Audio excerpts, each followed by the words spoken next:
এই জাহান্নামের দরজা 7টা। কয়টা? আমি কোরআনের উপরে অনার্স মাস্টার্স করেছি। পুরা কোরআন শরীফের ভেতরে কোনো আয়াত এমন আমি পাই, আমি অন্তত এটা পাইনি যে জাহান্নাম 7টা জান্নাত 8টা, না কোনো জায়গায় নেই। দরজা 7টা, স্তর দরজা শুধু 7টা না, কোরআনে হাদিসে অনেক বেশি আছে। জান্নাতের 8টা না, জান্নাতের 100টার উপরে পেয়েছি। তাহলে আজকে আমাদের জানার বিষয় জাহান্নাম একটাই, কিন্তু তার স্তর বা দরজা আল্লাহ বানিয়েছে।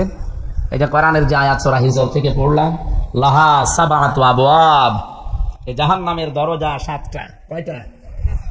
জাহান্নাম 7টা, এ কথা আছে? নেই। লাহা, এই হা দিয়ে আল্লাহ জাহান্নামের দিকে ইঙ্গিত দিয়েছেন যে তার দরজা, এই সাবআতুন মানে 7, বাবের বহুবচন আবওয়াব। জাহান্নামের দরজা কয়টা? লিকুল্লি বাবিম মিনহুম জুজউম মাকসুম। পৃথিবীতে যে এই ধরনের অপরাধ করবে তাকে আল্লাহ ওই দরজা দিয়ে জাহান্নামে প্রবেশ করাবে।